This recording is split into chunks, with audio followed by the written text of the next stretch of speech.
commencer notre culte ce matin. Quelles sont les résolutions que vous avez prises pour cette année?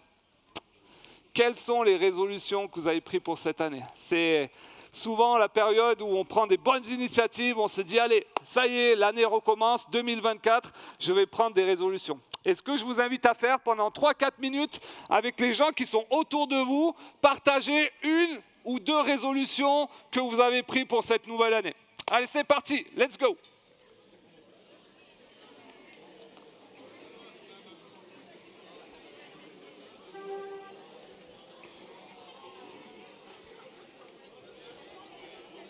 Alors?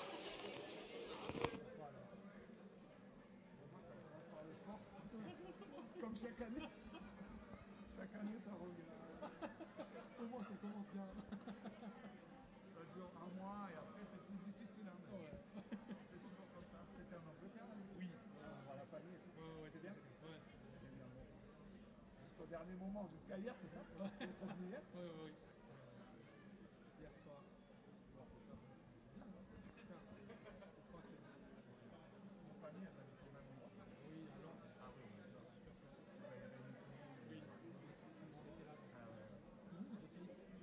Non, vous êtes parti en Alsace. Ah, c'est la famille là-bas? Non, pas du tout. On connaissait personne, on est partis tous les quatre, comme ça, juste pour se reposer. Après le Noël du coup? Voilà, c'est ça. Passer tout le temps ensemble, c'est génial.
Ah ouais?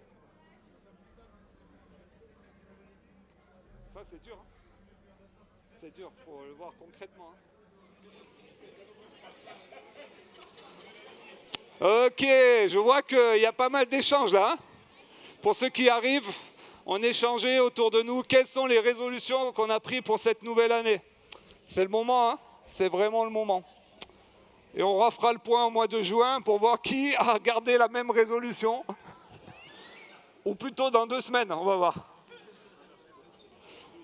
Voilà, en tout cas, on est content de pouvoir passer ce temps ensemble de rentrée dans une dynamique d'une nouvelle série que Manu va vous partager tout à l'heure. Et si vous voulez bien, je vais prier et on va pouvoir se centrer vraiment sur Dieu et pouvoir chanter des chants. Dans notre église, on a l'habitude de chanter.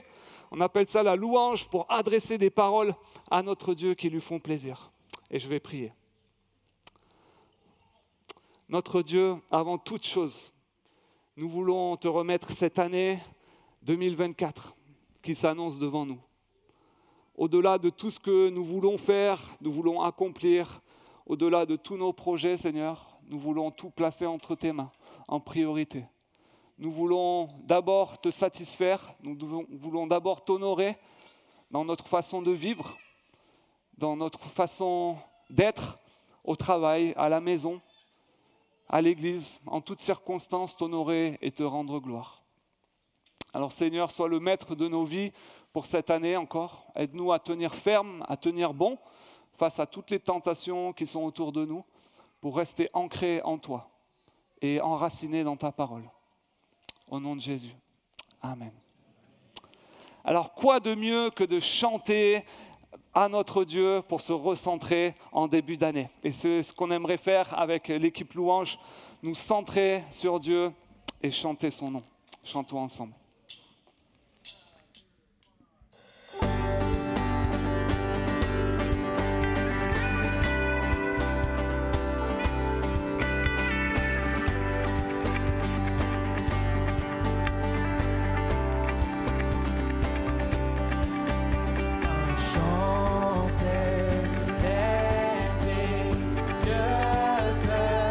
Tout me fait toi.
séparer de ton amour manifesté en Jésus-Christ, mon sauveur règne aux cieux.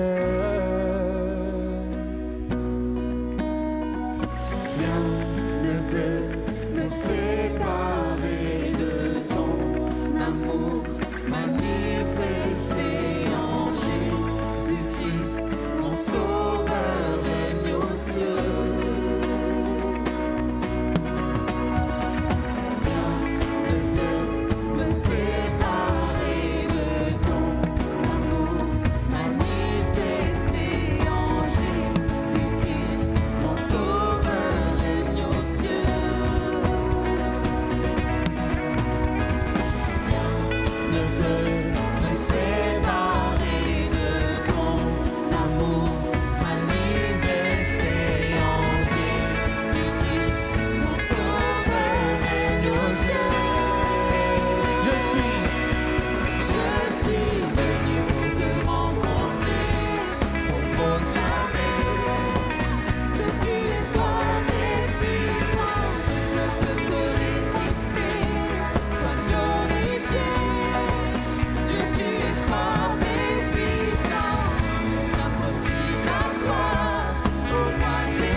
Oui, merci Seigneur que tu es fort et puissant. Merci pour ta grâce envers nous, Seigneur. Merci qu'on peut commencer une nouvelle année avec toi, Seigneur. On va juste prendre un court temps ensemble, de prier tous ensemble à haute voix, remercier notre Seigneur pour ce qu'il fait, ce qu'il est et ce qu'il va faire cette année avec nous. Prions ensemble. Merci Seigneur pour ta grâce envers nous, Seigneur. Merci. Toi qui ne changes pas,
trop longtemps porté un fardeau bien caché. Tu ne m'as pas appelé pour seul le porter. J'entends ton invitation à m'abandonner. Maintenant je vois, je me livre à toi, car j'ai tant besoin de toi. Je cours vers le Père, c'est par sa grâce. Je ne me cache plus, je lui fais les passes. Car par les grands cœurs, viens penser mon âme. C'est vers le Père que je cours encore et encore et encore et encore.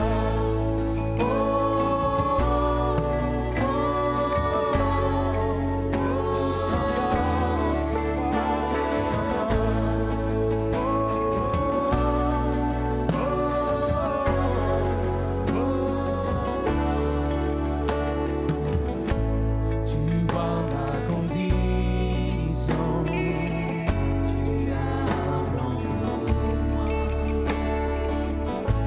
Ton fils, ma rédemption, payé sur la croix. Je n'ai pas d'explication devant cet amour. Je ne comprends pas, je ne sais pas, que j'ai tant besoin de toi. Je cours vers le Père, poussé par sa grâce. Je ne me cache plus, je lui ferai face. Car les pas et mon cœur, la pensée, mon âme, c'est vers le Père que je cours encore et encore et encore et encore.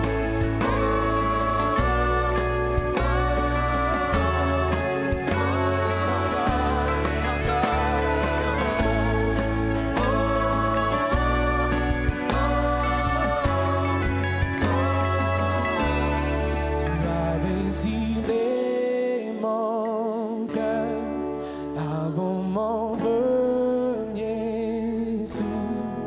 À courir dans tes bras, c'est revenir à la vie. Et mon cœur s'emballe tout au fond de moi. Ta grâce m'attire à toi. Tel que je suis, tu me conduis. J'ai tant besoin de toi. Pour le Père, c'est par sa grâce. Je ne me cache plus, je lui ferai face. Viens réparer mon cœur, viens penser mon âme. C'est vers le Père que je cours encore et encore et encore. Pour le Père, c'est par sa grâce. Je ne me cache plus, je lui ferai face. Viens réparer mon cœur, viens penser mon âme. C'est vers le Père que je cours encore et encore et encore et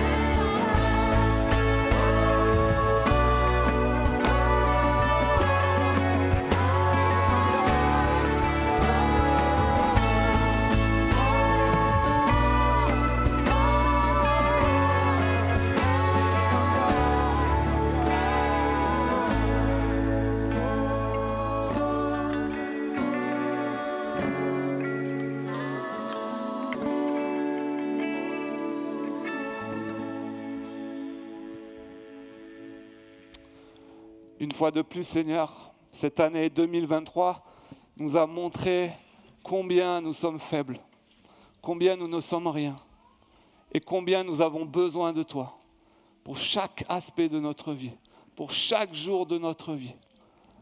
Comme nous l'avons chanté, merci d'être ce Dieu fort, ce Dieu puissant, qui ne change pas, qui est fidèle envers nous, sur lequel nous pouvons compter à chaque moment de notre vie, Seigneur. Même si nous changeons, même si les circonstances autour de nous changent, même si le monde change, tu es le même, fidèle, fort, puissant, sur lequel nous pouvons nous appuyer. Et merci pour cette vérité que nous avons chantée, que rien, non rien au monde ne pourra nous séparer de cet amour que tu as manifesté en Jésus-Christ. Notre Dieu, ce matin, pour commencer cette année, en ce premier culte 2024, on veut te donner toute la gloire. À toi soit tout l'honneur, Seigneur. Amen. Amen. Alors, on va laisser partir les 3-5 ans. Les teens, vous restez avec nous jusqu'au message. Et juste... Ah oui, tout le culte, pardon, excusez-moi. Vous restez tout le culte. Vous avez la joie, la grande joie, plutôt, de rester avec tous les adultes avec nous. Et vous aurez le privilège d'entendre le message tout à l'heure. Donc, tous les enfants qui ont entre 3 à 5 ans, les parents, vous pouvez aller les déposer dans le hall juste à côté.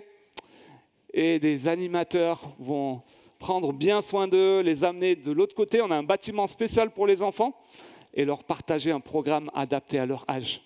Et si vous voulez bien, je vais prier pour tous ces enfants et ces animateurs. Père, ce que nous avons chanté, nous le prions aussi pour nos enfants. Que dimanche après dimanche, ils puissent découvrir cet amour dont il est question dans ta parole. Découvrir que quel Dieu grand tu es, Seigneur. Que tu es le Dieu puissant aussi pour leur vie et adapté aux circonstances qu'ils vivent. Et qu'en toutes circonstances, à tout moment, ils puissent s'appuyer sur toi. Nous prions pour ce dimanche particulièrement et les animateurs qui vont partager une histoire de la Bible. Et nous prions que ça puisse être une vérité forte qui soit enracinée et ancrée dans la vie de ces jeunes enfants. Au nom de Jésus. Amen. Amen. Alors, tout à l'heure, si vous n'étiez pas là, au début du culte, on a partagé les uns avec les autres quelles sont les nouvelles résolutions qu'on prend en début d'année. Je ne sais pas si vous êtes comme moi je suis plutôt résolution du mois de septembre. Je marche en année scolaire, mais beaucoup de gens, souvent on échange. Alors toi, tu as pris quoi comme résolution? C'est quoi la bonne chose que tu as décidé, que tu voudrais accomplir cette année? Peut-être faire plus de sport? Évidemment un peu comme moi. Peut-être plus de musique, vous voulez apprendre à jouer un instrument, peut-être que vous voulez apprendre une nouvelle langue, c'est peut-être un défi que vous êtes fixé cette année, peut-être que vous voulez prendre des cours de salsa, peut-être, c'est peut-être un objectif cette année, je connais quelques personnes ici qui m'ont dit ça, mais on a tous plus ou moins en fonction des résolutions que nous voulons prendre cette année. Et je ne sais pas si vous remarquez, mais les résolutions, c'est toujours des choses qu'on veut rajouter à notre vie. On a déjà des plannings de fous, on a des vies qui sont intenses et on veut rajouter des choses. Et c'est bien souvent la raison pour laquelle on n'arrive pas à les tenir. Mais ce matin, j'aimerais vous inviter à faire un exercice inverse. J'aimerais ce matin vous inviter à réfléchir ce que nous devrions ôter de notre vie pour cette année 2024. Quelles sont les choses que nous devrions enlever de notre vie et qui n'honorent pas Dieu? Voilà aussi une résolution qu'on pourrait prendre. Seigneur, qu'est-ce qu'il y a dans ma vie que je devrais enlever? Alors, dans la Bible, il n'est jamais question de nouvel an ou de bonnes résolutions. Mais il y a des passages qui m'ont interpellé en abordant ce thème. Notamment un passage qui est dans le Nouveau Testament, qui a été écrit par Paul. Paul qui était un grand homme, qui aimait Dieu vraiment intensément, et qui a implanté plusieurs églises. Et il a écrit des livres, justement, dans le Nouveau Testament, pour écrire à ces églises qu'il avait implantées et démarrées, pour les soutenir et pour les encourager à tenir ferme et à tenir bon. Et il utilise souvent ce thème de se débarrasser de choses dans la vie qui n'honorent pas Dieu. Regardez ce texte qu'il écrit justement aux personnes qui habitaient dans la ville de Colosse. À présent, débarrassez-vous de tout cela, colère, irritation, méchanceté, insultes ou propos grossiers qui sortiraient de votre bouche. Débarrassez-vous, enlevez ceci de votre vie, faites-le sortir de votre vie, supprimez-le. Une autre lettre, cette fois, où il écrit aux Éphésiens, les habitants de la ville d'Éphèse, où là, il veut vraiment les inciter à être différents de ceux qui ne sont pas chrétiens et qui ne vivent pas selon le modèle de Jésus-Christ. Et il leur dit ceci: Mais vous, ce n'est pas ainsi que vous avez appris ce que signifie pour vous le Christ. Puisque vous avez compris ce qu'il est et qu'on vous a enseigné, à vous qui êtes chrétiens, ce qui est conforme à la vérité qui est en Jésus. Cela consiste à vous débarrasser, encore une fois, de votre ancienne manière de vivre, celle de l'homme que vous étiez autrefois, et que les désirs trompeurs mènent à la ruine, à être renouvelés par le changement de ce qui oriente votre pensée, et à vous revêtir de l'homme nouveau pour 2024. Je l'ai rajouté. Créé conformément à la pensée de Dieu pour mener la vie juste et sainte que produit la vérité. Débarrassez-vous de ce qui n'honore pas Dieu et de ce qui n'est pas dans le modèle de Jésus-Christ. On va avoir, pour débuter cette année, un temps de repas du Seigneur, où on va prendre des éléments qui sont là un peu partout dans la salle, qui symbolisent du pain, qui symbolisent le corps de Christ. Des petites coupelles de jus de raisin qui symbolisent le sang de Jésus-Christ. Et cette tradition, ce symbole a été instauré par Jésus-Christ lui-même pour nous souvenir du sacrifice qu'il a fait sur la croix. Justement pour effacer nos péchés, pour effacer toutes les choses qui ne l'honorent pas dans notre vie, pour être pardonnés. Alors si vous reconnaissez Jésus-Christ comme votre Seigneur, si vous voulez suivre son modèle, suivre son exemple ce matin, si vous l'avez manifesté par le baptême, on va vous encourager pendant le prochain chant à venir, à prendre ce pain et ce vin, à retourner à votre place. Et après, nous allons avoir un long temps de silence, sans prière. On vous demande de ne pas prier, en tout cas à haute voix. Vous pouvez prier à l'intérieur de votre cœur. Mais demandez à Dieu de nous examiner nous-mêmes. De mettre en lumière ce dont peut-être, pour démarrer cette année, nous devrions nous débarrasser cette année. Peut-être cette colère qui est en toi dont tu n'arrives pas à te débarrasser. Peut-être cette rancœur envers une personne que tu as et que tu n'arrives pas depuis des années à passer au-dessus, à demander pardon. Peut-être ce sont des choses que tu regardes régulièrement, des séries qui n'honorent pas Dieu, des choses à la télévision, sur ton smartphone, des choses que tu écoutes à la radio qui n'honorent pas Dieu. Mais vous mettez après ce que vous voulez. Débarrasse-toi de ces choses.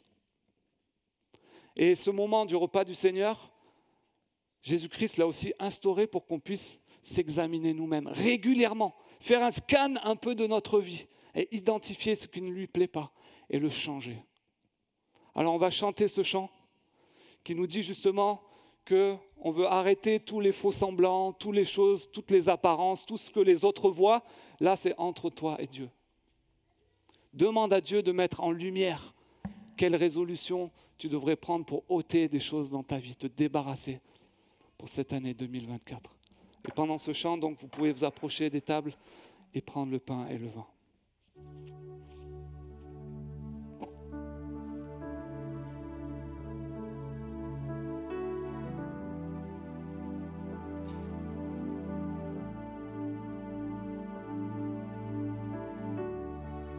Le chant terminé, le rideau retombe, je viens simplement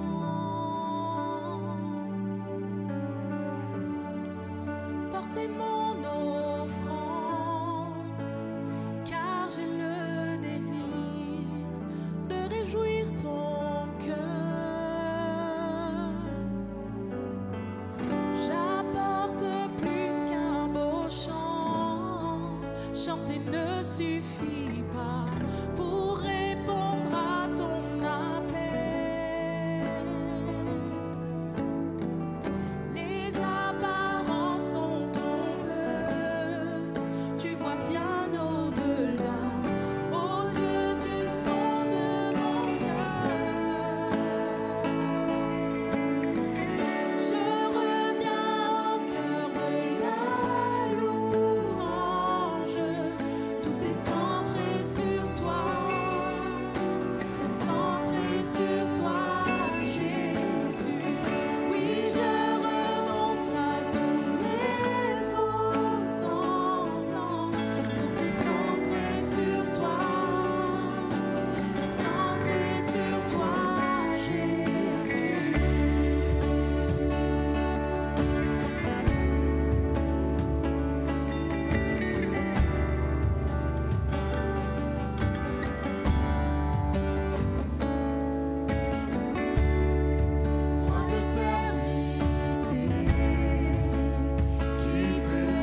vous invite à vous asseoir.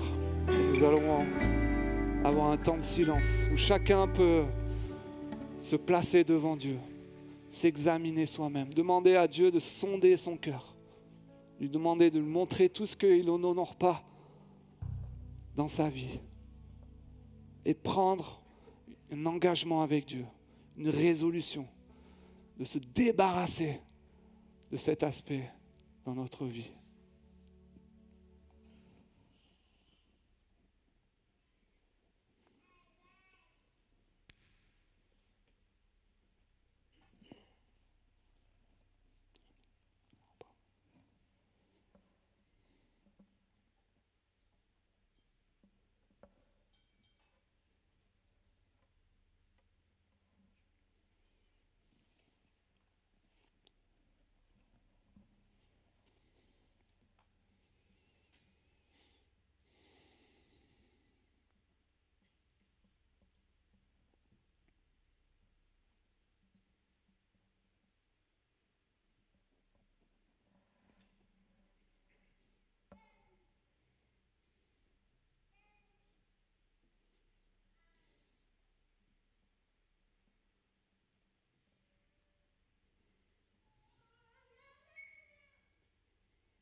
Au cours du repas, Jésus prit du pain, puis après avoir prononcé la prière de reconnaissance, il le partagea en morceaux.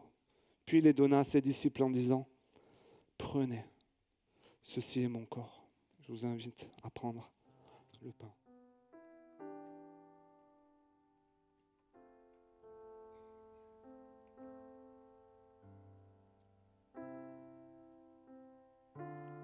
Ensuite, il prit une coupe et après avoir remercié Dieu, il la leur donna en disant « Buvez-en tous, ceci est mon sang, par lequel est scellée l'alliance. Il va être versé pour beaucoup d'hommes, afin que leurs péchés soient pardonnés. » Buvons ensemble la coupe.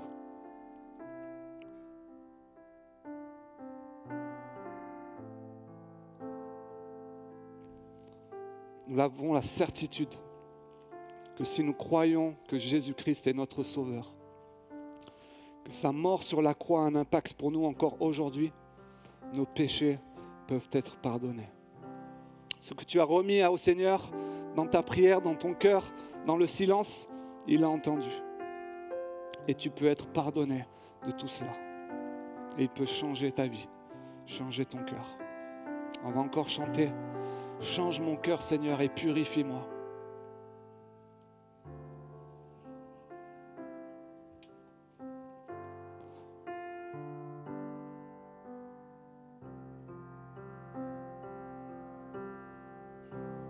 Change mon cœur, Seigneur, et purifie-moi.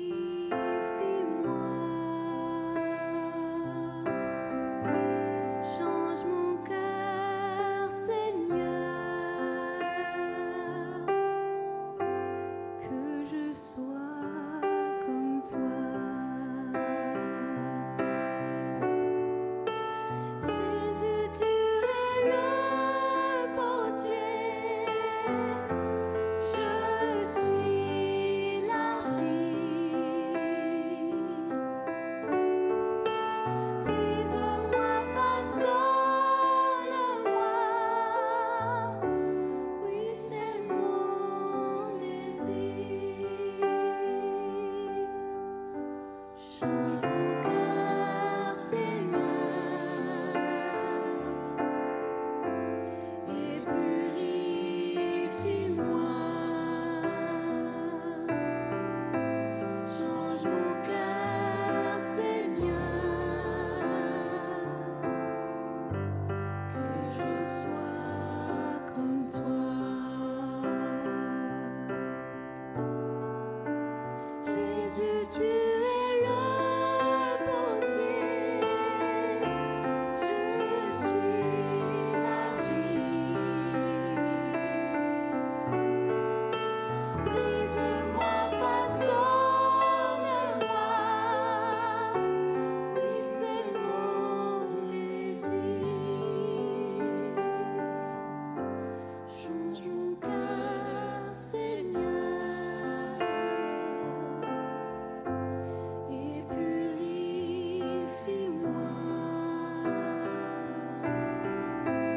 Change mon cœur, Seigneur, que je sois comme toi.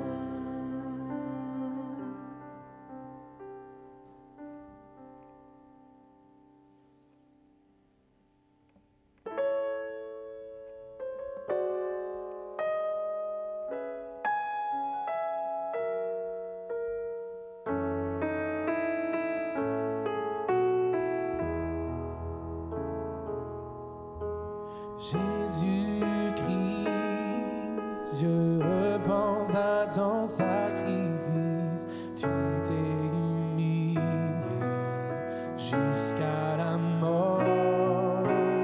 Bien souvent, ce don de vie m'a bouleversé. J'en suis ému à nouveau. Et j'en suis ému à nouveau. À nouveau, je regarde à la croix où tu es mort. Je suis humilié, brisé par ta miséricorde. À nouveau, merci. À nouveau, je répands ma vie.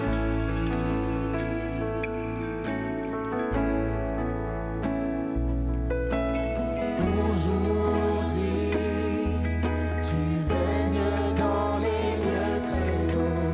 Nous devant mon roi, je m'inclinerai.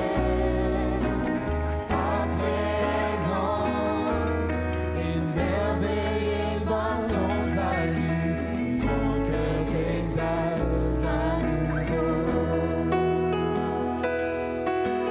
Mon cœur t'exalte à nouveau. À nouveau, je regarde à la croix où tu es mort. Je suis humilié, brisé par ta miséricorde.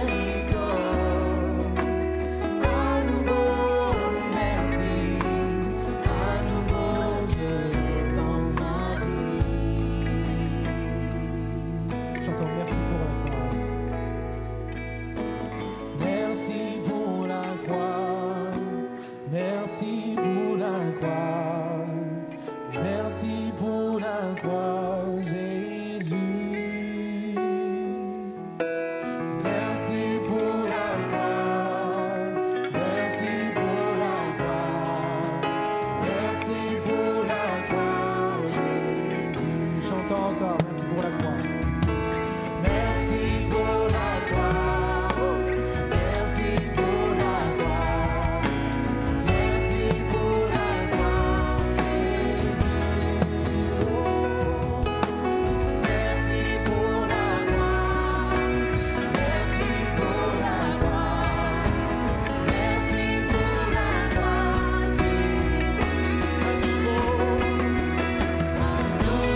Bonne année à tous.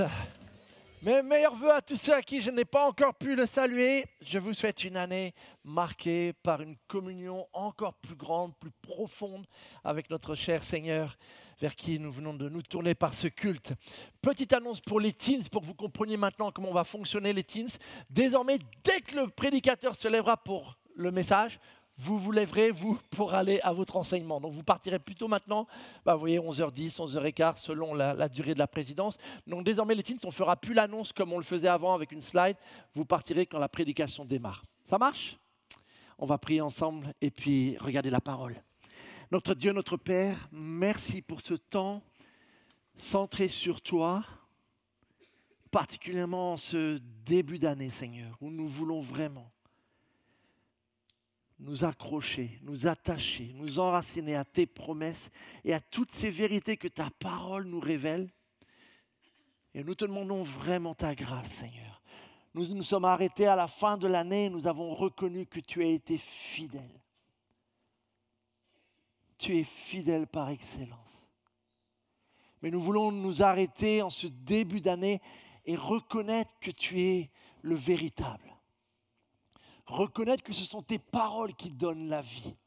Reconnaître que tu es digne d'avoir autorité sur nos vies, puisque tu les as rachetées. Te demandons cette grâce, Seigneur, que dans ce temps de redémarrage, dans ce temps de nouvelle année, nous puissions vraiment, Seigneur, nous aligner sur tes priorités. Nous soumettre à toi. Et nous te prions, Seigneur, que par ta parole et par cette semaine de jeûne et prière qui va suivre, nous puissions vraiment prendre le temps nécessaire, Seigneur, pour que ta parole et ton esprit accomplissent tout ce travail en nous, Seigneur. Nous voulons vivre de ta vie, de tes paroles. Viens, Saint-Esprit, nous éclairer ce matin encore et donner gloire à notre Dieu. Nous le demandons en Jésus-Christ, ton Fils. Amen. Qui se sent prêt pour démarrer cette nouvelle année ? Oh, quand même, ça va. Je me demandais si, pour certains, à cause des fêtes, vous alliez être un peu plus hésitants. En plus, on a une année olympique qui nous attend. Vous le savez, je ne vous apprends rien. On risque d'en entendre parler et encore et encore. On se prépare tous au mois de juillet à vite quitter la région parisienne et laisser toutes les nations venir. Nous, on va s'échapper. Mais en tout cas, voilà, une année... Et j'aime bien souvent comparer, ça ne vient pas de moi, mais l'apôtre Paul nous y encourage, comparer souvent les années à une longue course. Alors peut-être dans votre tête, une nouvelle année, c'est un peu ça. Tout ce que vous avez dans votre tête, que vous aimeriez faire, objectifs, priorités, choses à ne surtout pas oublier de faire, projets à réaliser. Et du coup, c'est un peu le mur des mémos, des post-it. Peut-être certains d'entre vous, c'est aussi comme ça, sauf que vous avez compris avec les années qu'il faut un peu s'organiser, le temps n'est pas extensible, donc vous voulez apprendre à gérer vos priorités. Alors vous vous êtes peut-être fait offrir à Noël un livre qui vous apprend à gérer vos priorités ou à classer les priorités parmi les priorités et ainsi à être de bons gérants. Parce qu'il y a tellement d'inconnus. Et comme l'a dit Mickey, on veut faire tellement de choses que si on n'apprend pas à en supprimer quelques-unes, souvent on se lance un défi irréaliste. Mais quelle que soit notre approche, le fait que nous sommes comme cela, c'est parce que nous voulons tous donner un sens. Nous avons tous à cœur, quelle que soit même notre foi, de donner un sens à notre vie, à cette année et au temps qui est devant nous. C'est une réalité qui est enfouie au plus profond de nous. Et rappelez-vous ce qu'on a dit le trimestre dernier, la raison pour cela, c'est que nous avons été créés à l'image de Dieu. Ce désir de vivre quelque chose qui a du sens nous vient de lui. Parce que Dieu est un Dieu de sens, un Dieu cohérent, un Dieu qui a un plan, qui a un projet. Et nous avons cela en nous, même si c'est enfoui au milieu de plein d'autres, parfois, désirs. Et durant ce trimestre, nous avons démarré une nouvelle série, les priorités de Jésus. Les priorités de notre Seigneur. Tous ces différents textes que nous trouvons dans les évangiles où Jésus, au cours d'une discussion, déclare qu'il y a des choses à faire d'abord, qu'il y a des choses à faire en premier, ou premièrement, ou avant toute chose. C'est une tournure de phrases qu'on retrouve dans un certain nombre de versets et on va en regarder quelques-uns. Vous allez vite les reconnaître au cours des prochains dimanches. le Seigneur nous propose ses priorités. Ce matin, nous allons commencer avec la priorité des priorités parce que quelque part, elle résume toutes les autres, dans un certain sens. Une priorité que si toi et moi, réellement, nous arrivons et nous faisons tous nos efforts pour la mettre devant nos yeux, pourrait avoir des conséquences, je n'exagère pas, révolutionnaires. En fait, pourrait tout simplement nous apprendre à comprendre et à appréhender ce que signifie être un disciple de Jésus-Christ. Donc, ce n'est pas une petite priorité que j'aimerais vous partager ce matin, c'est ma préférée de toutes. Suis-moi. Si Jésus avait dû écrire un livre de leadership sur les priorités, bonne nouvelle pour ceux qui n'aiment pas lire, ça aurait tenu en une seule page, en 2 mots, suis-moi. Et je n'exagère pas, parce que derrière, en fait, cette simple interpellation, cet appel à le suivre, c'est tout un ensemble de choses dans nos vies qui pourraient tout d'un coup se simplifier, se clarifier et donner réellement un sens. Cette expression, elle revient, vous le savez sans doute, à de nombreuses reprises dans les évangiles. Jésus l'a annoncé bien sûr à ses disciples, mais parfois aux foules lorsqu'il leur a dit « Suivez-moi, venez à moi ». Il termine l'évangile de Jean en disant à l'apôtre Pierre « Que t'importe, toi, suis-moi ». Donc ce n'est pas une petite invitation, mais réellement une expression importante que nous voulons creuser. Et pour justement en comprendre vraiment le sens, on va lire un texte de l'évangile de Luc au chapitre 9 et quelques versets. Je vous en fais la lecture et sinon vous avez la référence complète. Voici. Pendant qu'ils étaient, donc Jésus et ses disciples, en chemin, un homme vint dire à Jésus, « Je te suivrai partout où tu iras. » Jésus lui répondit, « Les renards ont des tanières et les oiseaux du ciel ont des nids.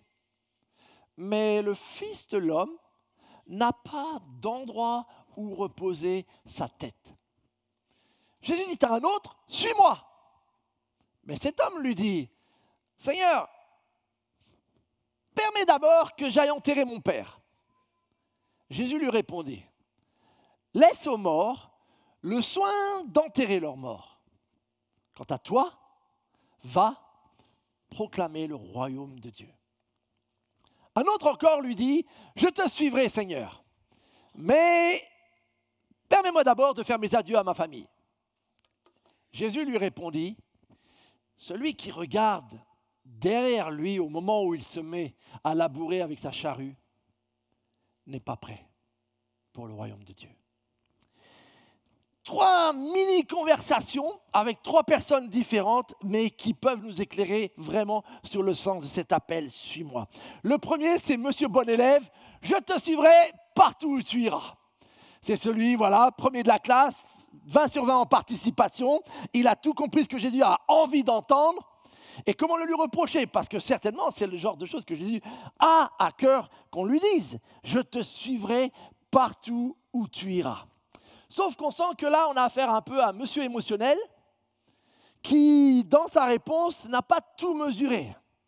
Et de manière un peu irréfléchie, peut-être aussi influencé parce qu'il y a plein de monde autour de Jésus, donc il veut vraiment annoncer la couleur et dire « Moi, je te suivrai partout où tu iras ». Vous avez entendu la foule? Voilà un peu peut-être le personnage. Ce qui nous semble être la raison, c'est que Jésus, à notre grande surprise, n'est pas rabat-joie, ne cherche pas à le blesser, mais va nuancer son enthousiasme en lui rappelant un sujet qu'il a un peu abordé juste avant, justement, le fait que là où Jésus se rend, notamment, c'est Jérusalem. Et pas pour y être couronné, mais pour y être arrêté, maltraité, condamné, crucifié et ressuscité. Donc la réponse de Jésus, ce n'est pas pour le décourager, comme je dis, mais c'est pour nuancer peut-être son enthousiasme. Parce que sous le coup de l'émotion, cet homme, et peut-être nous bien souvent, il nous arrive de dire des choses dont on ne mesure pas toujours la portée. Il n'est pas en train de dire qu'il ne veut pas des hommes et des femmes qui déclarent une telle chose. Mais que le suivre, ce n'est pas une question de parole bien formulée en premier, mais une question d'acte, d'obéissance. Suivre Jésus, ce n'est pas juste un beau slogan. C'est une longue marche. Et nous devons, nous aussi, tenir compte parfois peut-être de cette influence. Il n'y a pas très longtemps, je parlais avec quelqu'un qui se réjouissait de la louange que l'on peut vivre le dimanche matin. Et c'est une grâce, nous sommes bénis par notre équipe louange dimanche après dimanche. Et c'est une grâce de chanter en étant comme ça plusieurs centaines.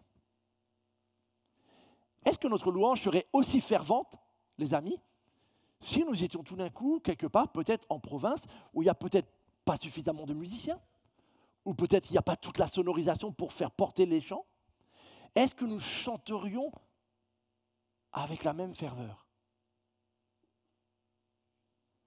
Si on n'est pas sûr de notre réponse à cette simple question, c'est que justement, du coup, probablement, nous sommes peut-être plus portés par l'ambiance que par le contenu des textes. Et donc, c'est important à en tenir compte. Non pas que ça veut dire que nous ne devons plus avoir de la louange qui nous conduise, mais que nous ne devons pas uniquement dépendre du fait que, apparemment, il y a beaucoup de gens qui chantent les mêmes textes que moi, donc je peux les chanter moi aussi.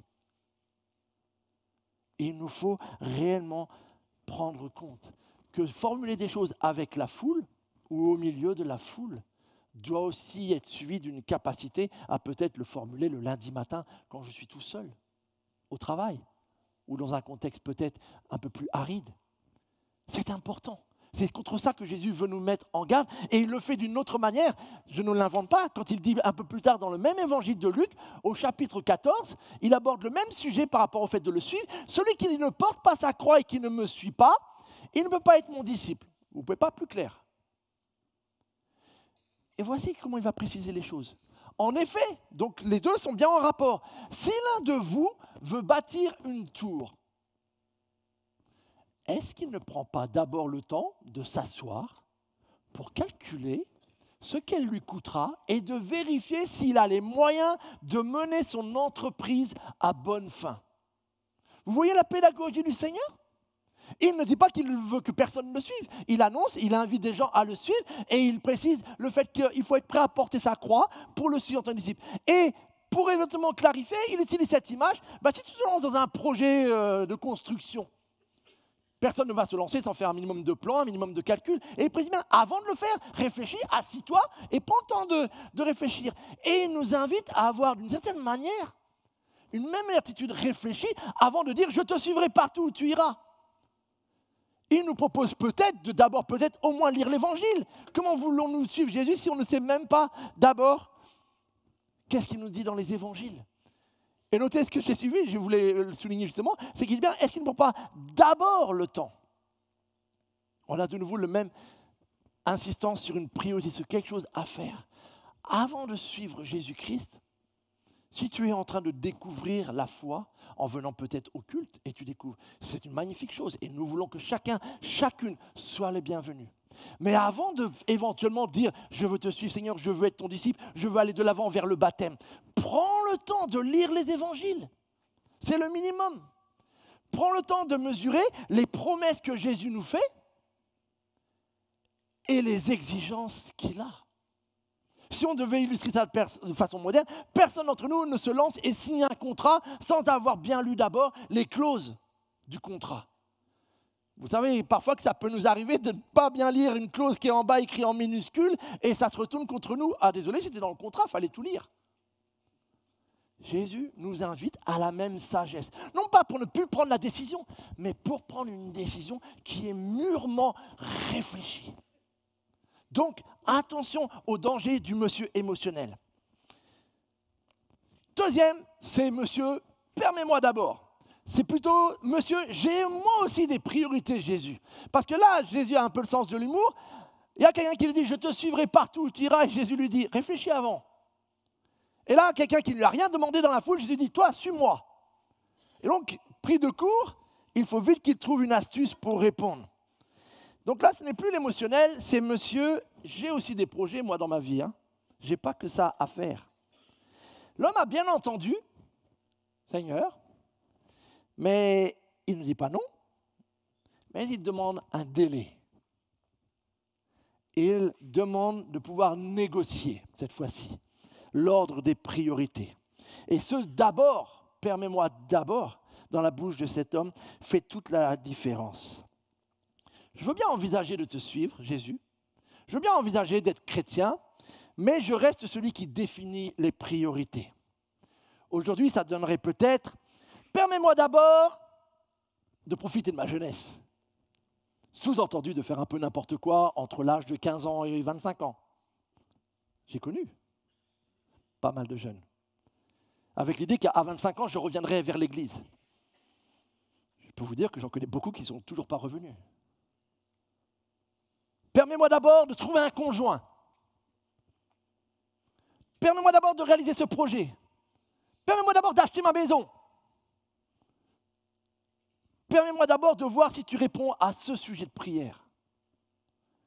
Peu importe la manière dont les uns les autres nous allons compléter ce « permets-moi d'abord », il pose problème quand même. Parce que quelque part, il montre que finalement, nous restons au contrôle et que nous ne suivons pas réellement Jésus-Christ tel qu'il s'y attend. Et vous comprenez pourquoi du coup cette première priorité « suis-moi » l'emporte sur toutes les autres, toutes celles que nous pourrions nous inventer. Et pour bien être sûr que rien ne peut passer à la place, il nous donne un homme qui pourtant a une excuse imparable. Permets-moi d'abord que j'aille enterrer mon père. Là, on s'attendrait que Jésus s'excuse et dise « Oh pardon, je suis vraiment désolé, j'ignorais que tu étais en deuil. » Sauf que ce n'est pas de nouveau parce que Jésus manquerait de douceur ou manquerait de bienveillance envers cet homme, mais il sait très bien qu'il a affaire à une fausse excuse. Les obsèques dans la culture juive, à l'époque, se faisaient dans les 24 heures qui suivent le décès. Que fait cet homme s'il est en deuil au milieu de la foule? Il devrait être avec les siens en train de pleurer et faire réellement les obsèques. Ou à moins que les obsèques en fait étaient déjà lieu et que maintenant on est à l'étape qui va hériter, et ça je ne veux pas le rater.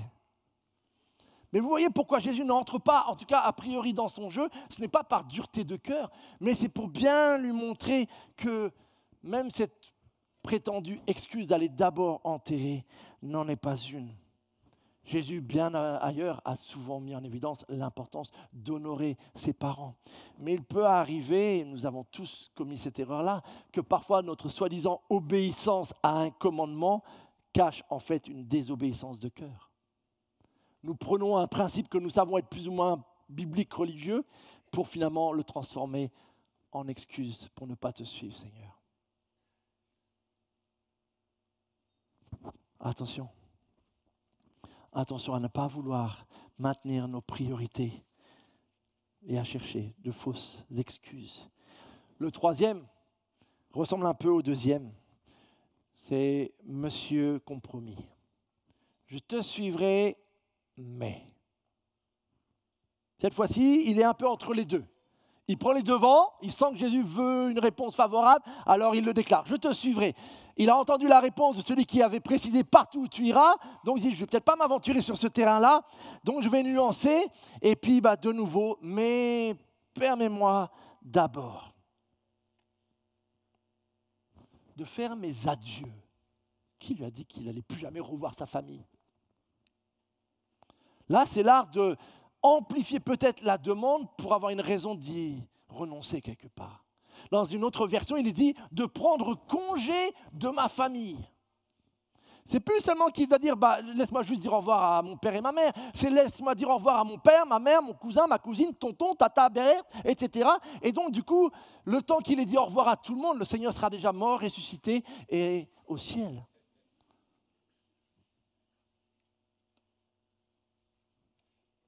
Je te suivrai, mais...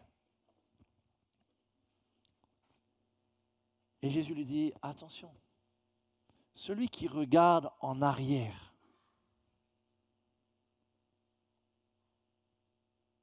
il est retenu par ce qu'il regarde.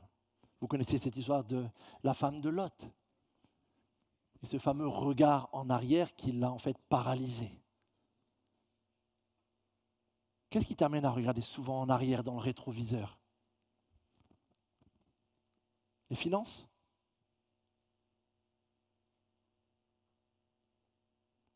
La réaction d'un proche?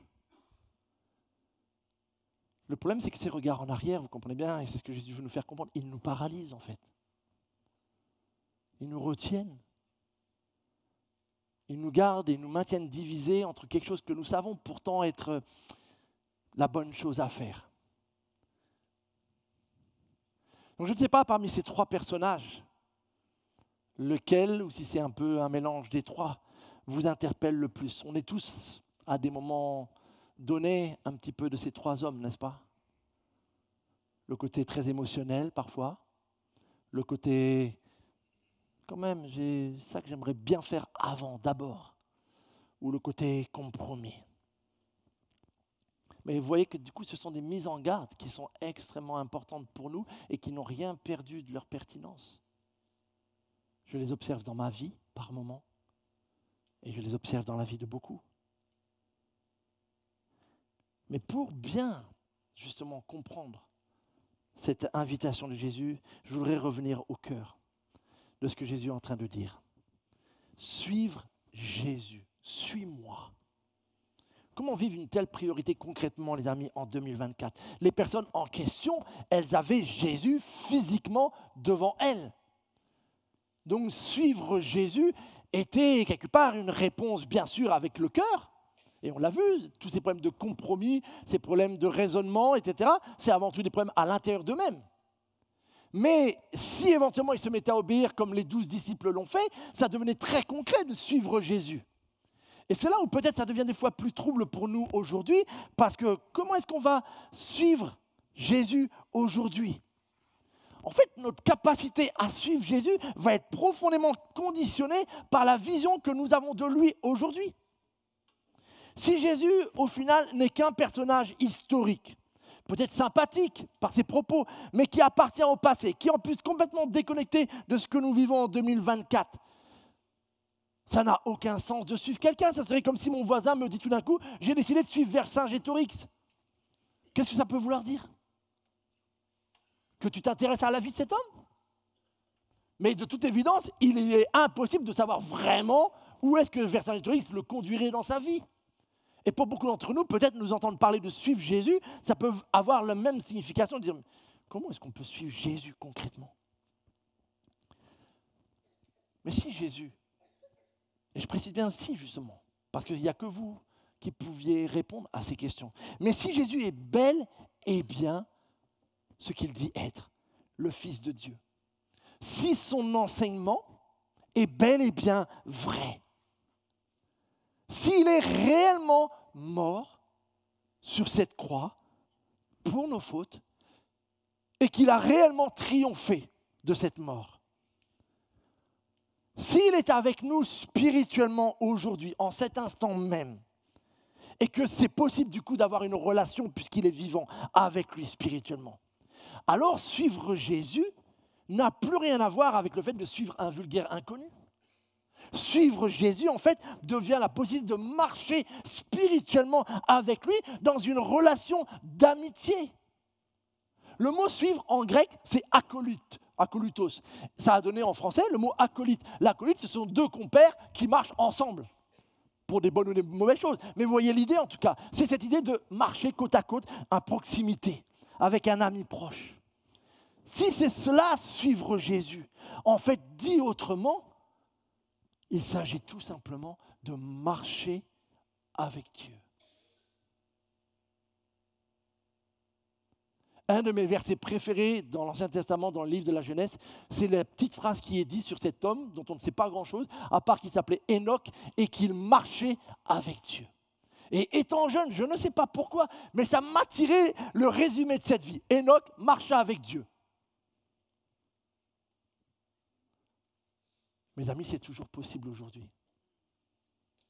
C'est même encore plus facile que ça ne l'était probablement pour Enoch, puisque nous avons quelqu'un avec qui marcher.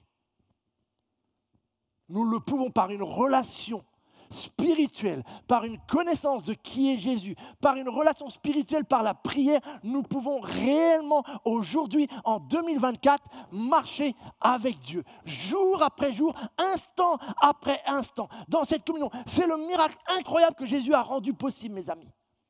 Et vous comprenez bien que tout d'un coup, si je comprends ce que ça veut dire, marcher avec Dieu, suivre Jésus-Christ, tout ce que je pourrais mettre dans la balance à côté devient insignifiant en fait.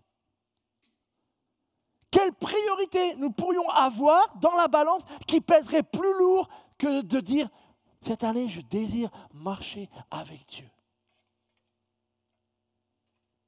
Cette année, je désire grandir, conduire ma vie dans une communion avec lui. En fait, c'est ce qui nous permettra d'expérimenter une parole que Jésus a dit lui-même dans l'évangile de Jean cette fois-ci, Jean 8, 12. Moi, je suis la lumière du monde. De nouveau, une affirmation sur laquelle il y aurait beaucoup à dire, mais voici comment il la poursuit. Celui qui me suit, tiens, notre verbe, ne marchera pas dans les ténèbres. Il aura la lumière de la vie. Mes amis, avec tout l'amour que j'ai pour vous, je connais des chrétiens qui marchent dans les ténèbres. Tout simplement parce qu'en fait, ils marchent avec Jésus, mais de très loin, avec une distance tellement entre lui et eux, que du coup, en fait, ils sont finalement dans les ténèbres. Ils ont des connaissances sur Jésus-Christ, sauf qu'en fait, quand vient l'épreuve, quand vient la situation, quand il y a les choix à faire, ce n'est absolument pas la lumière de Jésus qui les guide, mais c'est réellement finalement encore les ténèbres. L'influence du monde, l'influence de mauvais conseillers, etc. Et je vois ça assez régulièrement, mes amis. Et ça m'attriste dans le sens, non pas parce que je veux juger qui que ce soit, et j'ai commis des mêmes erreurs, ça m'attriste parce que c'est tout sauf vivre ce que Jésus veut réellement nous offrir, à savoir ne pas marcher dans les ténèbres, mais avoir cette lumière de la vie. Et cette lumière, elle est dans la proximité avec lui.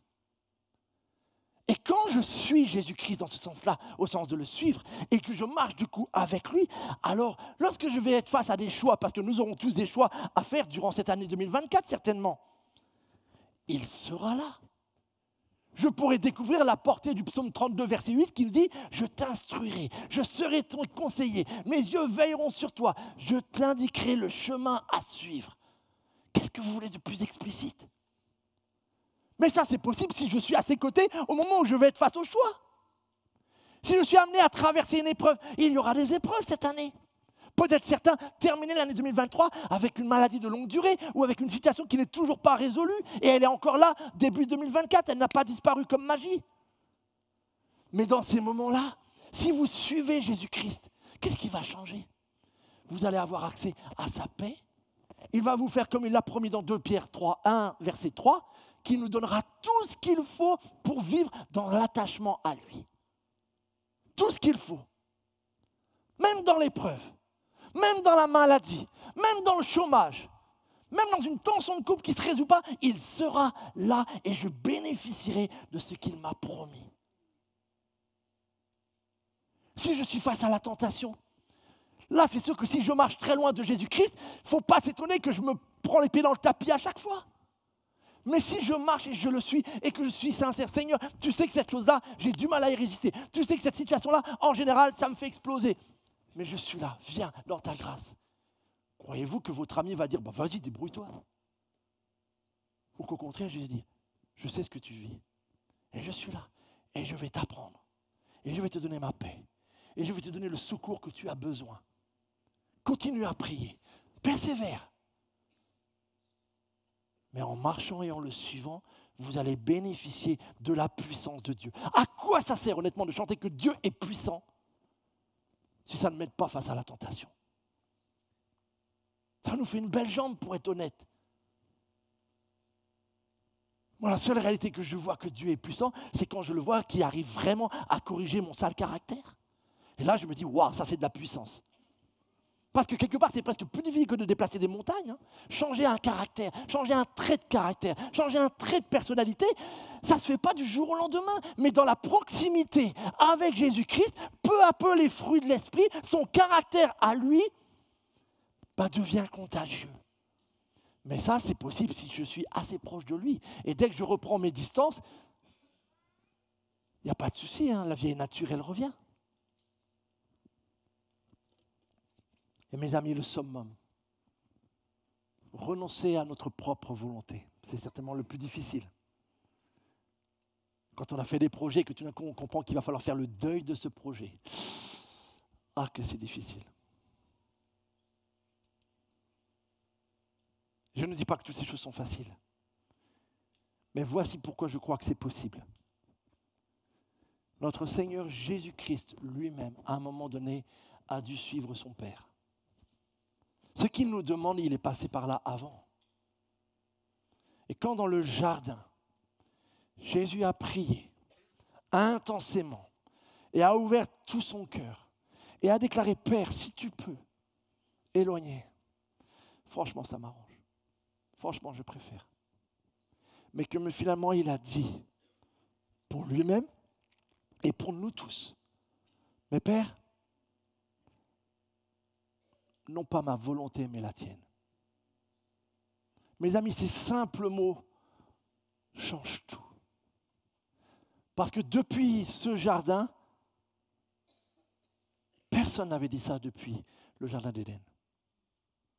Personne n'avait réussi à pouvoir dire au summum de l'épreuve où on doit renoncer à sa volonté, à dire, ok, non pas ma volonté. Nous avons tous fait la nôtre, nous le savons, et nous savons les fruits. Mais Jésus a remporté une victoire pour que toi et moi, nous puissions aussi apprendre à remporter cette même victoire. Comment ? Parce que si je marche avec celui qui a réussi à dire à son Père dans ce moment-là, non pas ma volonté, et que je médite sur cette réalité-là, et que je comprends que même le Seigneur, à un moment donné, a été face à un dilemme extrêmement puissant, mais a choisi ce qui était le mieux pour tous. Alors je comprends que quand il me demande peut-être de faire la même chose et de dire, Manu, non pas ta volonté, Manu, mais soumets-toi à la mienne, même si tu ne comprends pas, même si tu ne le ressens pas, même si tu n'en vois pas les fruits pour l'instant, arrête avec ton orgueil. Tu n'es pas Dieu. Et dis à ton tour, comme mon fils, non pas ma volonté, Seigneur, d'accord, mais la tienne. Ça devient possible. Et donc, vous vous imaginez comment tout d'un coup, suivre Jésus ouvre des horizons révolutionnaires. Je vous le dis sincèrement, c'est la priorité des priorités. Des débuts d'année, on en a tous connu, les amis. Hein. Et on sait comment ça se passe. Nos bonnes intentions, les bonnes résolutions, comme Mickey nous l'a rappelé. Et puis, le temps passe. Il suffit que... Moi, je me rappelle, chaque fois que je prenais les meilleures résolutions, la semaine d'après, j'avais la grippe. Alors là, je peux vous dire qu'une grippe, ça efface toutes vos résolutions. Hein. Les heures que vous avez prévues dans la prière, la lecture de la Bible, le plan de lecture. Et puis, qu'est-ce qui se passe une semaine après? Tout l'enthousiasme que vous aviez du début d'année, là, une grippe. Et tout était réglé. Sauf si je suis Jésus et que durant la grippe, il sait que je suis faible, mais je sais qu'il est toujours là. Et parce que j'ai la grippe, je ne lis peut-être pas mon plan de lecture, mais je ne passe pas 8 heures sur Netflix non plus. Et parce que je sais qu'il sait, du fond de mon lit, je prie ce que je connais par cœur. Et je reste avec lui. Et puis parce qu'une grippe n'est pas éternelle, quand je commence à retrouver mon énergie, je n'oublie pas, Seigneur, c'est une année 2024, je veux te suivre, je veux marcher avec toi, dans cette communion avec toi, je t'en prie. Tu sais mes fragilités, tu sais ma capacité à viser la comète et puis à me planter, mais je veux marcher avec toi. Mes frères et sœurs, on a une magnifique opportunité devant nous. Nous pouvons faire de cette année 2024 une année en montagne russe, bonne résolution, catastrophe, bonne résolution, échec, bonne résolution, etc. Nous pouvons nous laisser guider par nos émotions, nous pouvons mettre nos priorités en premier, nous pouvons faire des compromis avec le Seigneur et à la fin de l'année, nous aurons l'année que nous aurons semée. Ou bien nous pouvons réellement réfléchir. Et honnêtement, nous imaginer au milieu de cette foule, et le Seigneur qui nous dit, suis-moi. Laisse, suis-moi. Je connais tes prières, je connais tes projets, je connais tes priorités, mais je te demande une seule chose. Suis-moi. Je crois que celui qui est mort à la croix est digne d'avoir une telle autorité sur nos vies. Ça paraît peut-être tyrannique pour ceux du monde, parce qu'ils n'ont pas compris ce que signifie la mort à la croix. Mais pour nous qui avons mesuré cela, qui savons quel amour il a fallu au Seigneur pour mourir sur la croix, comment nous pourrions prendre cette invitation à nous suivre comme de la dictature? C'est en fait la réponse la plus évidente. Il en est digne, mes amis. Alors 2024 est devant nous. Nous ne remporterons pas de médaille d'or au JO en 2024, nous, mais nous pourrions peut-être gagner bien plus. La couronne de la vie éternelle. Dans cette marche avec lui. Je propose qu'on puisse terminer par la prière, d'incliner nos têtes.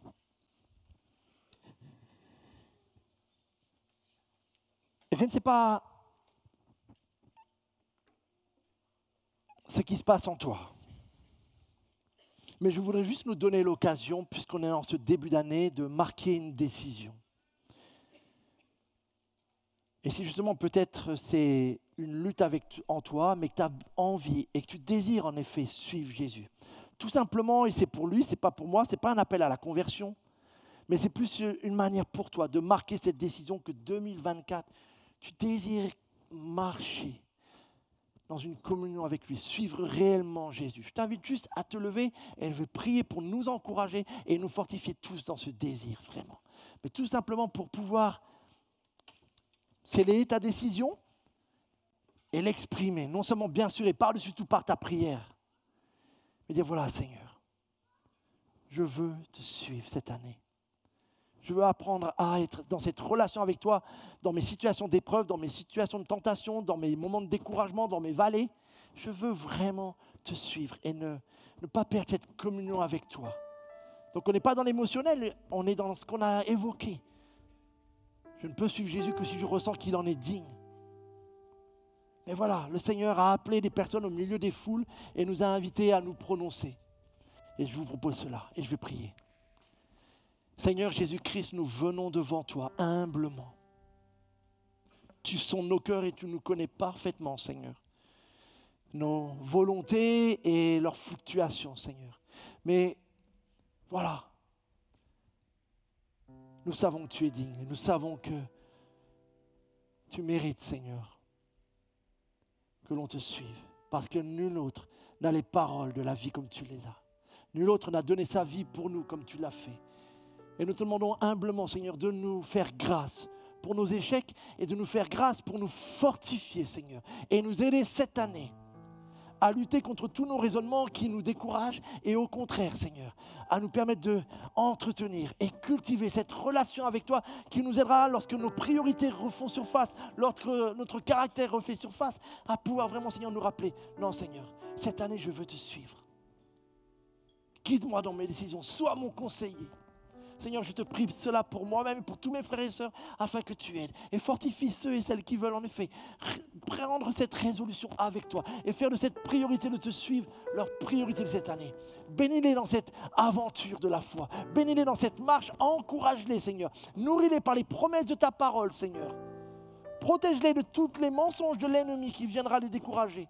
Et que dans ta grâce, nous puissions, Seigneur, en effet, faire de nouvelles découvertes. Réaliser qu'en toi, nous devenons capables de porter du fruit. Qu'en toi, nous sommes capables de réagir d'une manière nouvelle face aux situations. Seigneur, merci parce que tu es fidèle et bon. Viens, Seigneur. Viens nous aider à être tes disciples. Et pour cela, remplis-nous de ton Saint-Esprit qui nous accorde puissance et amour pour marcher avec toi, Seigneur. Viens, Seigneur, dans ta grâce. Nous te le demandons pour la seule gloire de ton nom. Je vous invite à vous lever, on va chanter. Chantons ensemble comme notre prière à notre Seigneur. Donc chantons ensemble cette prière.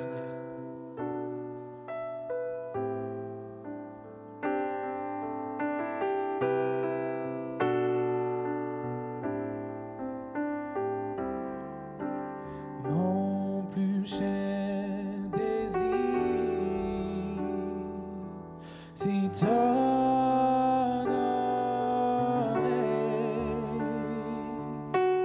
oui, de tout mon cœur,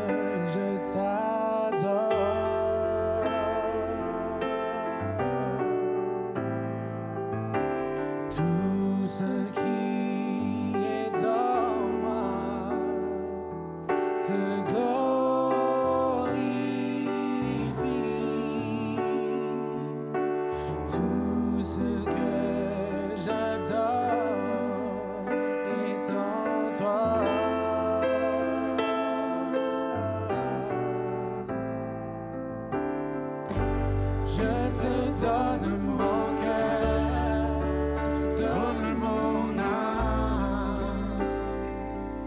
Et je vis pour toi seul, chaque instant de ma vie, jusqu'à la fin de mes jours.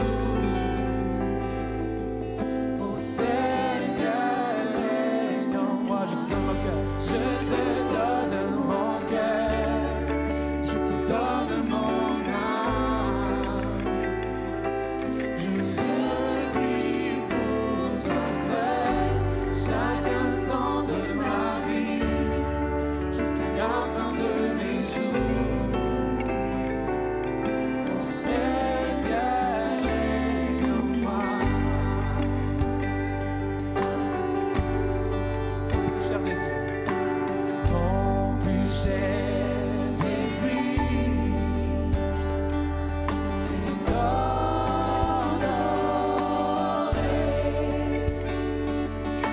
Oui, de tout mon cœur, je t'adore.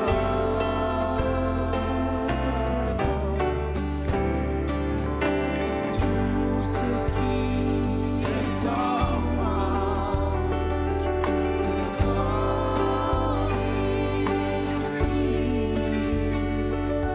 Tout ce que j'adore est en toi.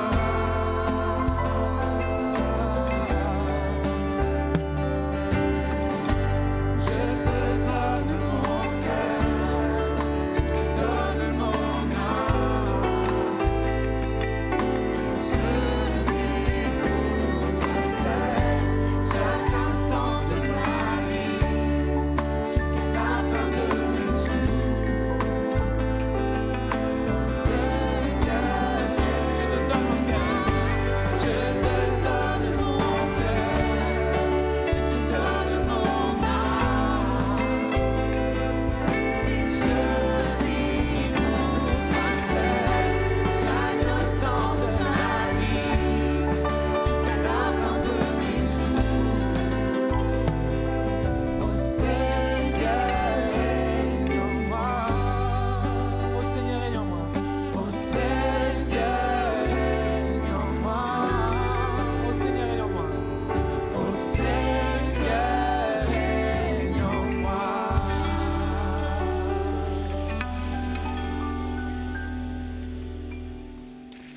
Amen. Que ça puisse être une réalité concrète dans notre vie. Notre culte touche bientôt à sa fin. On va terminer avec quelques informations au sujet de la vie de notre Église et des activités, quelques annonces. D'abord, comment ne pas faire un flashback sur ce que nous avons vécu le 24 décembre, ici même, notre Noël du cœur 2023, où nous avons eu l'occasion de vivre un grand repas convivial avec de nombreux invités, beaucoup d'adultes, beaucoup d'enfants qui étaient présents. On est tellement reconnaissants. Je voudrais, moi, vous dire que j'étais tellement fier de notre Église. Vraiment, un grand merci à tous ceux qui étaient bénévoles, qui se sont investis pour faire la cuisine, pour les chauffeurs, pour les enfants, pour le ménage, la logistique, la décoration. Bref, j'étais tellement fier de voir tout le monde, chacun avec ses dons, ses qualités, s'activer et mettre en place cet événement pour que de nombreuses personnes puissent ressentir l'amour de Dieu. Si vous étiez là, vous avez pu ressentir ça. Si vous n'étiez pas là, regardez plutôt ça.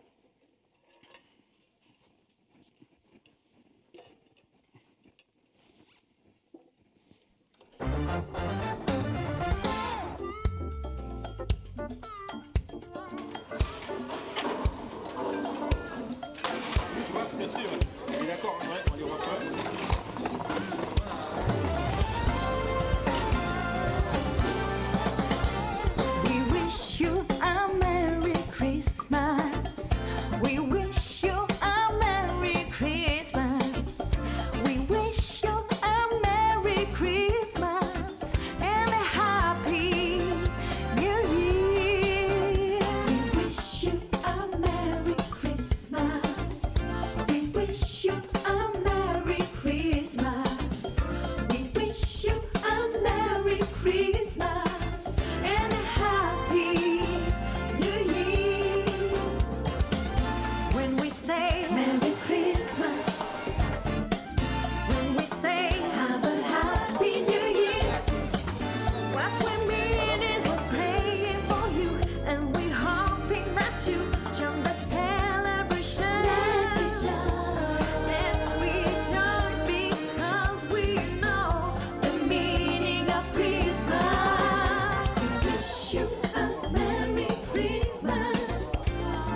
Voilà, un grand bravo. Peut-être vous avez reconnu vos cadeaux. Tous les cadeaux qu'on a collectés ont été redistribués à toutes ces personnes. Les enfants aussi ont eu des cadeaux. Donc un grand merci à chacun d'avoir participé et continuons de prier pour les gens qui étaient là.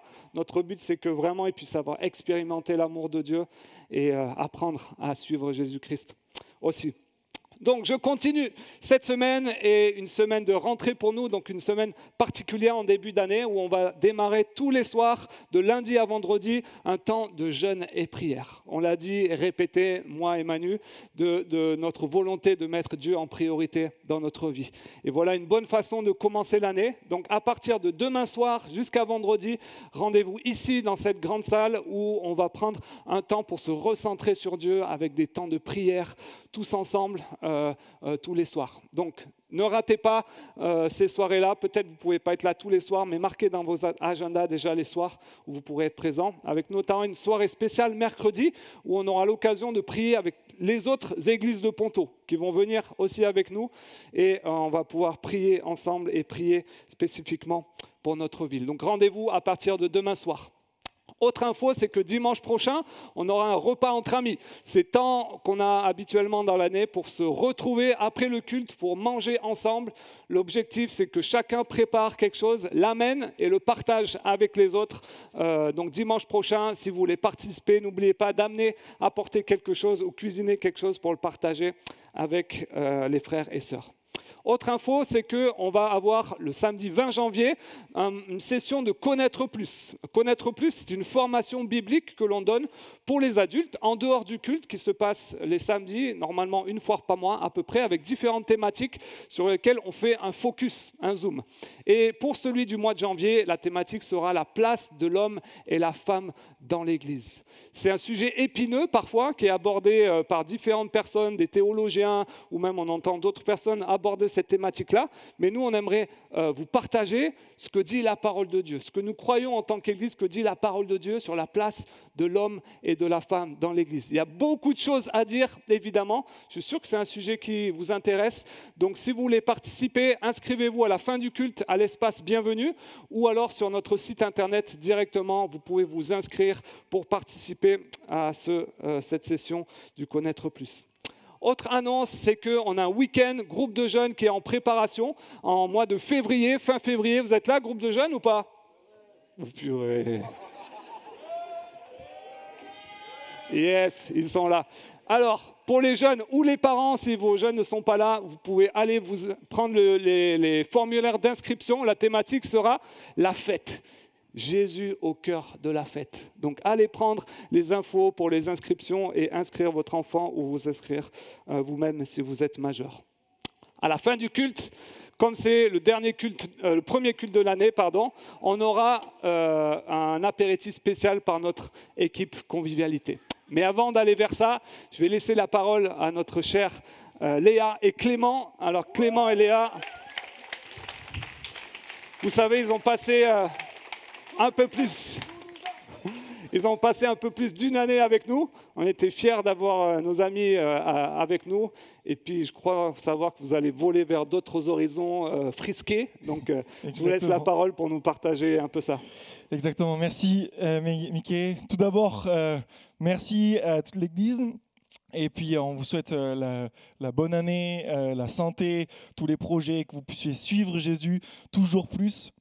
Vraiment le souhait de notre cœur pour cette Église. Et pour vous dire aussi que nous, ça va être une année remplie de défis, parce qu'effectivement, on s'en va. Mais on a aussi un autre défi qui va certainement vous plaire, c'est que Léa attend un enfant, que nous attendons un enfant. Donc on est vraiment très heureux de pouvoir vous annoncer ça avant de partir. Donc voilà, ça c'est pour la nouvelle. Mais vu que c'est une famille qui grandit, exactement. Notre idée ce matin pour nous, c'est vraiment de pouvoir embarquer un petit peu de cette église avec nous au Canada, au Québec plus précisément, parce que c'est là où on va. Et avant de vous en dire un peu plus, je voudrais vraiment vous remercier. On veut vraiment vous remercier pour cette année et demie qu'on a passée avec vous. Vous avez été vraiment d'un soutien, vous avez été de bons conseils, vous avez toujours eu des bonnes paroles qui nous encourageaient chaque dimanche. Donc vraiment, vraiment, vraiment, vraiment, merci beaucoup. Personnellement, j'ai énormément appris d'être aux côtés de l'équipe pastorale, de pouvoir vivre l'Église au quotidien et de pouvoir échanger plein de temps avec vous. Donc je suis vraiment reconnaissant, on est vraiment reconnaissant pour tout ce que vous avez fait et participé dans notre formation. Alors justement, on veut vous embarquer au Québec, mais avant de partir au Québec, quand on vous parle des églises du Canada, du Québec plus précisément, à quoi vous pensez? La neige, le froid, mais plus précisément au niveau des églises. Il ne neige pas dans les églises, je vous rassure. Peut-être vous vous imaginez de grandes églises, des églises un peu comme Nouvelle Vie, un peu à l'américaine, avec énormément de personnes, avec des milliers de personnes, une grosse louange, etc. Il faut savoir que c'est une réalité, mais plutôt dans le Canada anglophone. Au niveau du Québec, plus précisément en partie francophone du Canada, ce sont des églises beaucoup plus petites et beaucoup moins nombreuses aussi. Et c'est aussi pour ça, un peu une raison dans laquelle on part au Canada. Et ça, c'est dû à l'histoire du Québec. En 1534, Jacques Cartier et son équipage français arrivent sur le territoire avec leur culture et leur religion. À partir de là, c'est une domination catholique qui se joue sur le territoire du Québec. Et l'Église catholique contrôle en fait toutes les sphères de la société, l'éducation, la politique, la santé, etc. Et c'est seulement en 1960-70 que le peuple québécois se révolte contre ce pouvoir-là et rejette l'Église, rejette Dieu avec. On passe en l'espace de 3 mois d'une fréquentation des églises de 90% à 5%. Ça, c'est la réalité du Québec et qui est assez récente finalement. Le Québec, c'est 9 millions de personnes, c'est 20% du Canada. Et parmi ces 9 millions de personnes, il y a moins de 1% de chrétiens. En réalité, il y a 0,6% de chrétiens, ce qui est encore moins qu'en France. Et dans 10 ans, on sait que la moitié des églises n'auront plus de pasteurs. Donc, un petit point géographique, le Québec, c'est une grande province qui se trouve au Canada, ici en rouge. Et en fait, la majeure partie des personnes vivent le long du fleuve Saint-Laurent, qui se trouve du coup entre Québec et Montréal. Et donc, du coup, nous, on se rapproche beaucoup de Montréal parce qu'on va aller exactement à Longueuil pour rejoindre l'église de l'Espoir avec le pasteur Yannick Etier.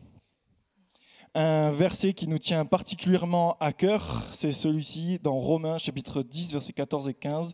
« Mais comment feront-ils appel à lui s'ils n'ont pas cru en lui? Et comment croiront-ils en lui s'ils ne l'ont pas entendu? Et comment entendront-ils s'il n'y a personne pour le leur annoncer? Comment y aura-t-il des gens pour leur annoncer s'ils ne sont pas envoyés? Aussi il était dit dans les Écritures, qui sont beaux les pas de ceux qui annoncent de bonnes nouvelles. On veut être envoyé par vous, par la France, pour pouvoir annoncer cette bonne nouvelle, le message de Jésus qui sauve, pour que les Québécois puissent aussi entendre ce message et croire et avoir la vie éternelle. Cet appel, il date pas d'aujourd'hui. Entre 2016 et 2019, Clément et moi, on reçoit tous les deux un appel personnel à servir Dieu dans l'Église.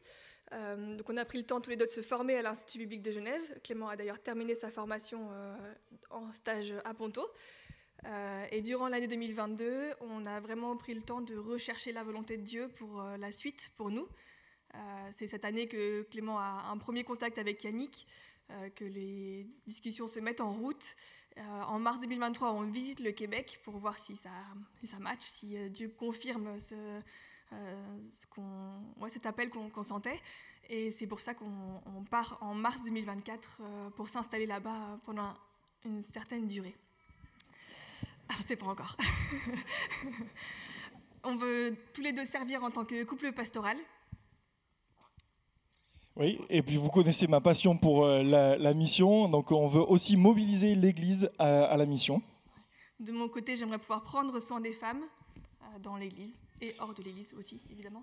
Et on est bien conscient qu'on est encore jeune, on a le désir de se former, de grandir au contact de mentors.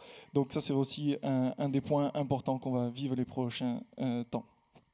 Comme je vous disais, on part pour une certaine durée, on ne sait pas encore exactement. La première année, on sera basé à Longueuil, du coup, avec la perspective de découvrir la culture, d'apprendre à connaître comment fonctionnent les églises, comment fonctionne la culture. Et ensuite, on va s'installer quelque part, sûrement à Longueuil, mais on ne sait pas encore exactement, pour une durée de 5 à 10 ans environ. C'est ce qu'on projette. Donc on part pas seul, on part avec Mission Québec. Ça, c'est un organisme missionnaire qui nous fait venir au Québec. On est envoyé en France par la CIM. Avec notre église d'envoi, c'est Toulouse, le BTM. Et on va du coup servir avec l'église Espoir. Et notre but, c'est que vous aussi, vous puissiez être de nos partenaires et nous suivre dans ce projet. Donc, n'hésitez pas à devenir nos partenaires. Vous pouvez le faire de 3 manières. En recevant de nos nouvelles. On sera juste dans le hall convivial à la fin du culte. Vous pouvez venir nous voir ou flasher les codes pour pouvoir s'inscrire sur des listes. Et vous allez pouvoir vous inscrire. Et nous, on vous mettra dans nos listes, pour prier avec nous et prier pour le Québec. Mais aussi, vous pouvez donner financièrement pour nous soutenir. Voilà, notre budget mensuel il est de 1 700 €. Aujourd'hui, on a la grâce que 33% soient déjà pourvus, mais du coup, on est encore en train de chercher des partenaires également sur le plan financier. Merci beaucoup pour votre écoute. N'hésitez pas à venir nous voir directement dans le hall convivial, juste là, et on pourra discuter, échanger, et on peut donner toutes les informations pour que vous puissiez nous suivre. Merci les amis. Une question pour toi avant. Tu as dit que Léa allait avoir un bébé, mais toi aussi, rassure-moi. Effectivement. Ouais, ok, c'est bon. On vous souhaite un bon dimanche, les amis. N'oubliez pas de... Ouais, attendez, on va prier pour eux, si vous voulez bien. N'oubliez pas d'aller chercher vos enfants après, mais on va prier pour nos amis. Notre Père, on te remercie pour la grâce d'avoir eu Léa et Clément parmi nous pendant toute cette année, d'avoir pu bénéficier des dons de chacun, d'avoir pu expérimenter l'équipe pastorale avec Clément à l'intérieur qui a été tellement actif et bénéfique avec ses dons, ses qualités pour notre Église. On est reconnaissant et on les remet entre tes mains avec confiance, Seigneur, sachant que tu vas les utiliser de la même façon au Canada, Seigneur, au Québec, pour faire grandir ton royaume, Seigneur, et propager la bonne nouvelle de l'Évangile. Vraiment, bénis-les et aide-nous à chacun à pouvoir être partenaire et à les soutenir d'une façon ou d'une autre. Au nom de Jésus. Amen. Amen. Bonne route les amis, bon vol plutôt. Et puis vous faites partie de la famille. Bon dimanche à chacun. N'oubliez pas d'aller chercher vos enfants. Profitez de l'apéritif et laissez-en pour tout le monde.